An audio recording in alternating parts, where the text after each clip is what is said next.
আসসালামু আলাইকুম। ভিডিওটার একটু দেখো এই জিনিসটা দেখো।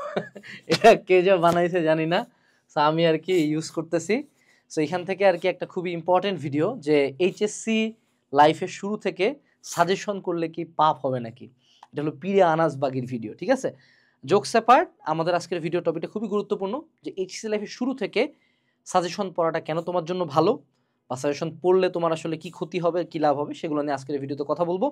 তুমি অ্যাকচুয়ালি লাভ ক্ষতির জন্য দেখবা না, তোমার আসলে কিভাবে এইচএসসি সময় পড়লে তুমি এইচএসসি পরীক্ষা এবং অ্যাডমিশনে কোপ দিবা সেটা নিয়ে একটু কথাবার্তা আছে। ঠিক আছে, সো পুরো ভিডিওটা দেখো। চলো শুরু করি। সেটা হলো যে আমরা একটা চ্যাপ্টারকে উদাহরণস্বরূপ নেই, তার আগে আমি একটা সিম্পল কোশ্চেন করি তোমাকে। হ্যাঁ, খুব সিম্পল একটা কোশ্চেন করি। বাংলাদেশের বড় বড় পাবলিকেশনগুলোর নাম একটু বলো। বাংলাদেশের যে পাবলিকেশনগুলোর বই অ্যাকচুয়ালি চলে কি আছে? পাঞ্জেরি আছে, লেকচার আছে, এরা হলো এসএসসি মার্কেটটাতে খেলে, এইচএসসি তো খেলে। বড় পাবলিকেশনের মধ্যে আছে জয়কলি আছে, অ্যাসপেক্ট আছে, রয়্যাল আছে, কিউএনএ পাবলিকেশন আছে। সেই এই যে 6টা-7টা প্লেয়ারের মধ্যেই কিন্তু যা মারামারি ডাকাডাকি হয় অ্যাডমিশন রিলেটেড বা এইচএসসি রিলেটেড বইয়ের মধ্যে। বাকি পাবলিকেশনগুলো আছে কিন্তু প্রত্যেকে তার স্পেশালাইজড বই নিয়ে, অর্থাৎ অল ওভার সবগুলা সেগমেন্টে কেউ বই বের করে না, এই কয়েকটা বাদে। সো এই যে পাবলিকেশনগুলোর মধ্যে গোটা বাংলাদেশের মধ্যে একমাত্র কোন পাবলিকেশন সাজেশন বই লেখে, এবং সেটা 19 সাল থেকে, 2019 সাল থেকে, ইটস বিন লাইক 6 ইয়ার্স, 6 বছর ধরে কে পাবলিকেশন সাজেশন লেখে? নিঃসন্দেহে কিউএনএ পাবলিকেশন, তাই না? নিঃসন্দেহে কিউএনএ পাবলিকেশন। এবং এদের মধ্যে আবার কেউ না একজন জানি, তুমি কিন্তু জানো যে বাংলাদেশে কিন্তু ওই যে তুমি যখন সাজেশনের কথা বলবে একদল একদম মানে লাঠি সোটা নিয়ে চেতে যাবে, যাই সাজেশন পড়তে বলে বেসিক পড়বো না আমি আমি আমাকে মুখস্থ করতে বলতেছে, এটা কেমন কথা? বাট এই নর্মসটা ভাঙে 6 ইয়ার্স ধরে আমরা সাজেশন মার্কেটটাতে টোটালি ডমিনেট করতেছি আলহামদুলিল্লাহ। এবং আগের বছর আমরা কিন্তু 4টা সেকশনে বেস্টসেলার অ্যাওয়ার্ড পাইছিলাম। আমাদের কিউএনএ এইচএসসি সাজেশন ছিল ওই সময়কার গোটা রকমারির মধ্যে সর্বাধিক বিক্রিত বই, অ্যারাউন্ড 35,000 প্লাস কপি সোল্ড।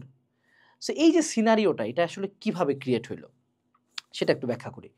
দেখো, এটা হলো আমাদের জৈব রসায়নের হাজারি স্যারের নতুন হাজারি স্যারের বইয়ের সূচিপত্র। সো এখানে আমাদের 2 থেকে টোটালে আমাদের এখানে পয়েন্ট আছে হলো 2.2.3, মানে অন এন অ্যাভারেজ এখানে টোটাল টপিকের সংখ্যা, জাস্ট টপিক্সই আছে হলো 100 প্লাস। এবং প্রতি টপিক যদি 2 পেজ করে হয়, টোটাল এখানে পেজ নাম্বার তুমি গুনলে পাবা অ্যারাউন্ড 200 প্লাস পেজ। এবং সবচেয়ে মজার কথা, তুমি যদি এই 200 পেজ পড়ো জৈবজগৎ, তুমি একাডেমিকের কোনো স্যার তোমাকে কিন্তু নতুন হাজারি স্যার থেকে পড়াইতে চায় না। সব স্যারেরা সাজেস্ট করে যে এটার সাথে নিঃসন্দেহে আমাদেরকে পুরাতন হাজারি স্যারের বই অ্যাড করতে হবে। সো দ্যাট ইজ, পুরাতন হাজারি স্যারের বইতে এটা আরও প্রায় 400 থেকে 500 পেজের মতো আছে, কারণ পুরাতন হাজারি স্যারের বইয়ের সেকেন্ড পেপারটা টোটালটাই জৈবযোগ্য প্রায়। সো এই যে 600 প্লাস পেজ যে তুমি পড়লা, এই পেজটা পড়ার পরে আসলে তোমার কি সবচেয়ে কনফিডেন্টলি বলতে পারবা যে ভাই আমার 600 পেজই মাথার মধ্যে আছে? কয়জন বলতে পারবে?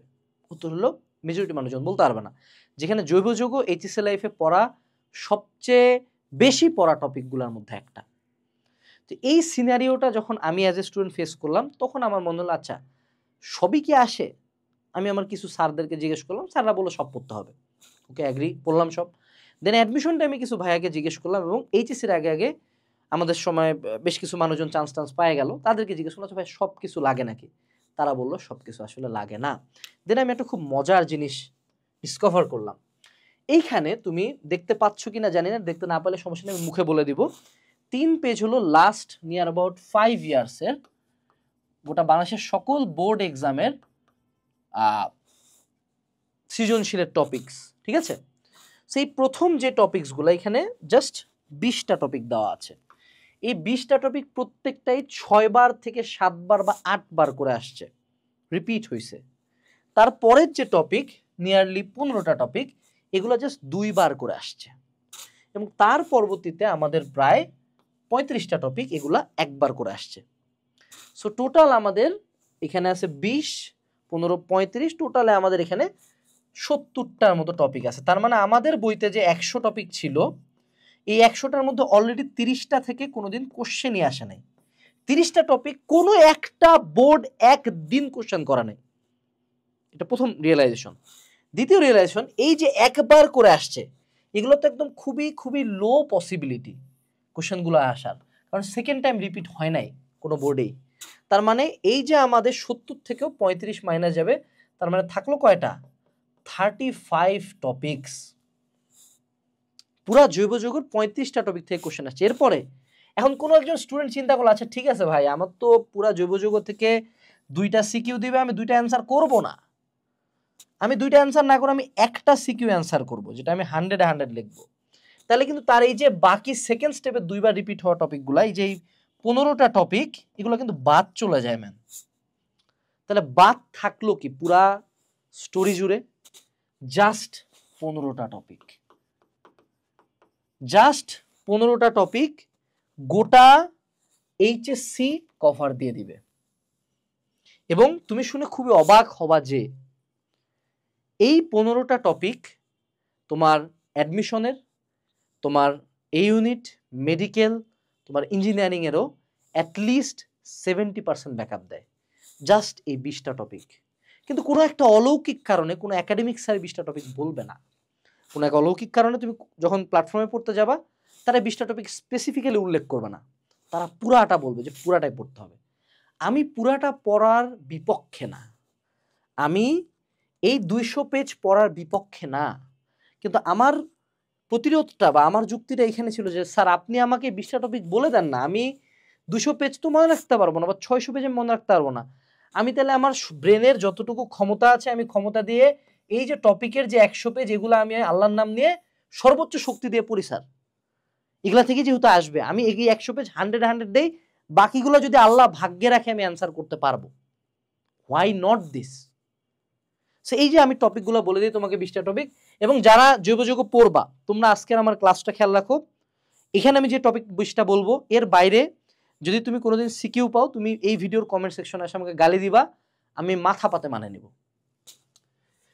প্রথমে হলো SN1 SN2 আর E1 E2 বিক্রিয়ার কৌশল এবং বিক্রিয়া, গ্রিগনার্ড বিকারক থেকে বিভিন্ন রকম যৌগ প্রস্তুতি।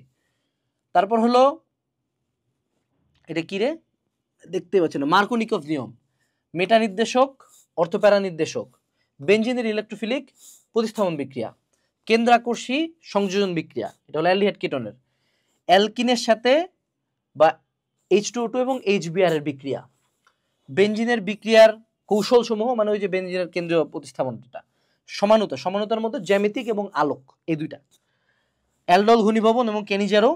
তারপর হলো বেনজিন থেকে টোলুইন, টোলুইন থেকে বেনজিন বানানো, CHO বা অ্যালডিহাইড কিটোন শনাক্তকরণ, বেনজিন বলয়ের সক্রিয়তা, ওই যে অর্থপ্যারা নির্দেশক, নিউক্লিওফিলিক সংযোজন বিক্রিয়া, ওই সেই আমাদের অ্যালডিহাইড কিটোনের মধ্যে সম্পৃক্ত অসম্পৃক্ত যৌগ, নাইট্রেশন বিক্রিয়া, অ্যানিলিন এর ঘনীভবন, হফম্যান ডিগ্রেডেশন, OH মূলক শনাক্তকরণ, ইথিন ইথানের মধ্যে কোনটি বেশি অম্লধর্মী, এবং সর্বশেষ হলো কার্বনিল মূলক শনাক্তকরণ।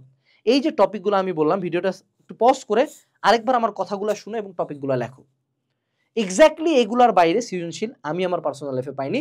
এক্সট্রা করে একটা টপিক আমি বলতে চাই, ওজনীকরণ। শেষ, ডান। এগুলো যদি ভালো মতো করে যাও, জৈব যৌগ সিকিউতে আটকাবা না তুমি। এই জিনিসটা হলো আমার চেষ্টা, এই জিনিসটা হলো আমার যুদ্ধ।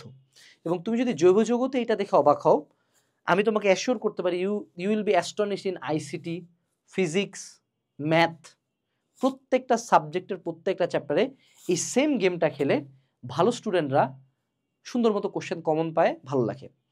মনে রাখবা 200 পেজ ভালো মতো পড়ে যায় মারা খাওয়ার চেয়ে 10 পেজ পাগলের মতো পড়ে যায় 100 তুলে আসা বেটার।